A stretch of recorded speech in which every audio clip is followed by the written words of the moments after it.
So here's a quick review of what we already know about the way in which magnetic fields exert forces on charged particles. So F equals QE is an equation that illustrates how an electric field can exert a force on any charged particle. When it comes to magnetic fields, charged particles only experience a force if they have some velocity. If the charged particle is in motion, if we have a moving charge, then it experiences a force, but the direction of force is a cross product between the direction of motion and the direction of the magnetic field. So when it comes to electric fields, the electric field and the force are parallel. And when it comes to magnetic fields, the magnetic field, the direction of motion, and the force are all mutually perpendicular.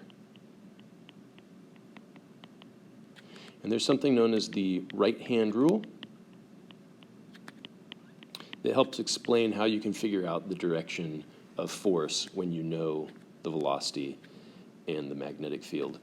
When it comes to just finding the magnitude of that force, it's equal to the amount of charge times the speed times the strength of the field, and then there's a sine theta factored in because velocity and magnetic field won't always meet at exactly a 90-degree angle. So here's an example problem from an AP exam. This is from the AP Level C exam from 1984, and it suggests that an electron in a hot filament from a cathode ray is accelerated by a potential difference V, as indicated here in the diagram. So the electron boils off the metal, for lack of a better way of describing it, and if that's the negative terminal and that's the positive terminal, then the electron is going to get repelled and forced in this direction. So it starts out with a initial kinetic energy equal to 0, but by the time it enters this region of magnetic field, it's gained a kinetic energy equal to, well, 1/2 mv squared. You notice in this problem there's no numerical values given. Everything is just described in terms of some symbol. So magnetic field is B, mass is M. Charge in this case is E instead of Q. E representing maybe what we would typically call Q subscript E, the charge of the electron, known as 1.6 times 10 to the negative 19th Coulomb.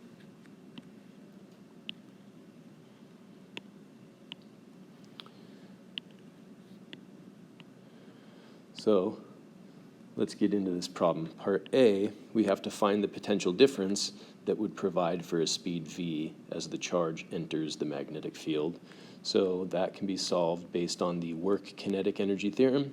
Work equals a change in kinetic energy, so force times distance is equal to 1/2 mv squared.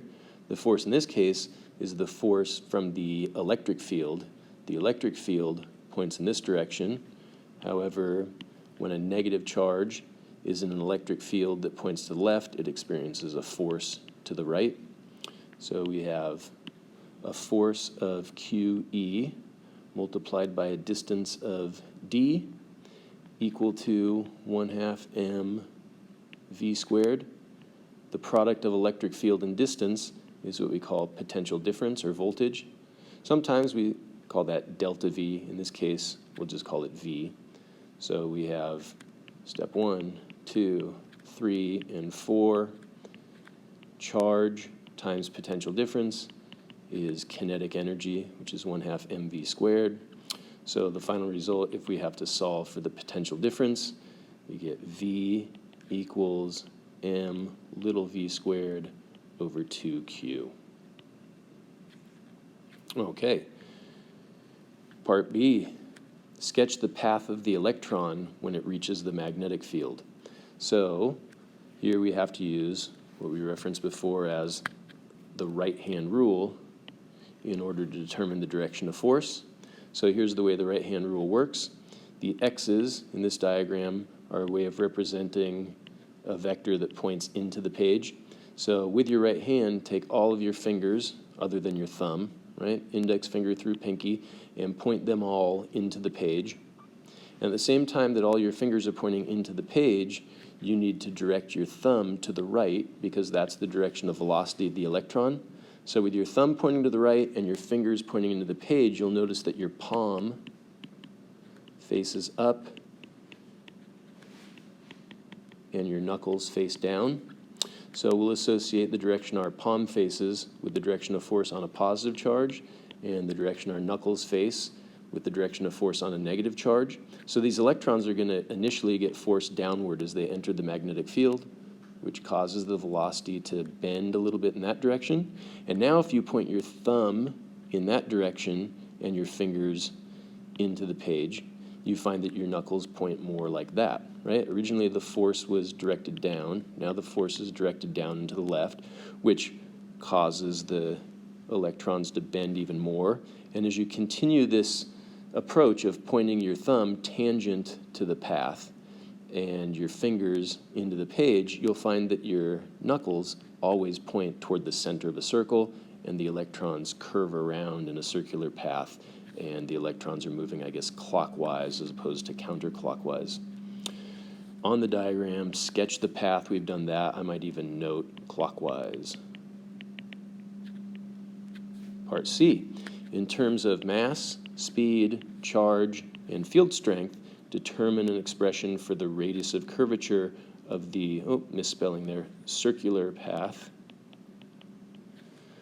of the electron. Okay, well, since the magnetic force seems to be a centripetal force, we can associate those two. Magnetic force is centripetal force, QVB is equal to mv squared over r. Velocity cancels with velocity, and when we rearrange and solve for r, it's just a matter of cross-multiplying, and we find r equals mv over qb. So with greater velocity, you have a larger radius of curvature, and with greater magnetic field, you have a smaller radius of curvature. So there's our answer to part C. R equals mv over qb. Lastly, in part D, they say an electric field is established in the same region as the magnetic field, and it causes the electron to pass through without any deflection at all. Determine the magnitude of that electric field, indicate the direction of that electric field. Well, our page has gotten a bit messy here, so let's quickly erase the work we've done so far. You can pause, rewind, and review if you need to see any of this again.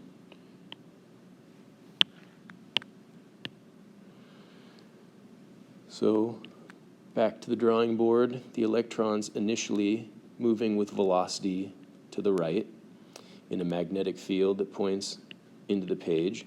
So if we make a free body diagram, we've already shown that initially the magnetic force points down. I'll call it F subscript M for force magnetic. I think earlier I called it F subscript B, right?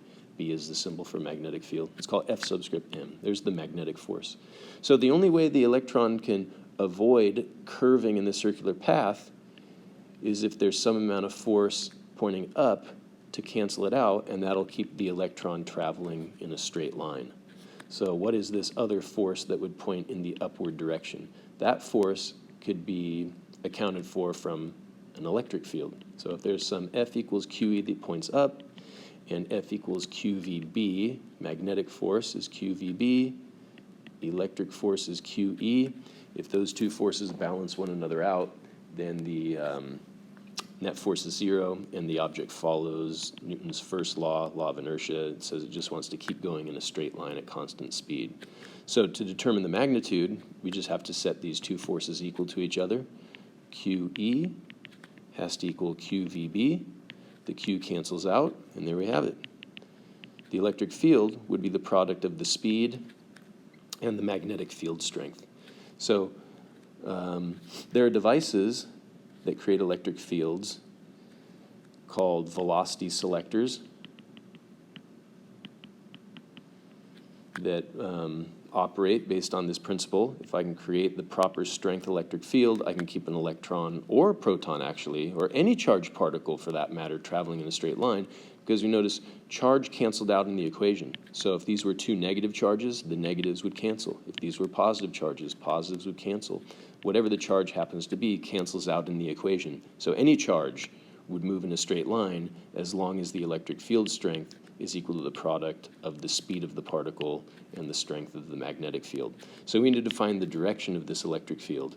So since these were electrons, an electron gets forced downward in a magnetic field when its velocity points to the right.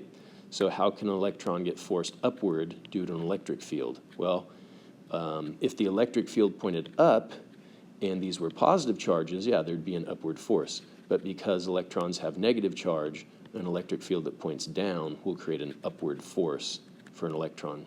So that's indeed what we need. We need an electric field that points downward in order to create an electric force that points upward to cancel out our magnetic force that points downward.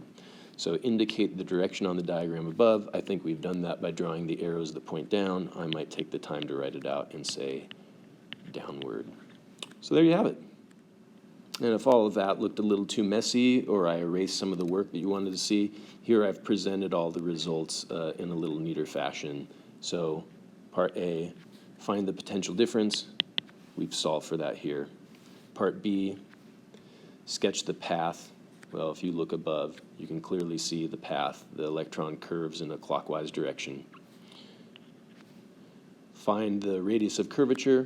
We've solved for that here by setting centripetal force equal to magnetic force. And part D, find the magnitude and direction of an electric field that would keep the electron traveling in a straight line. We've got our free body diagram here, and we've indicated the direction of the electric field here.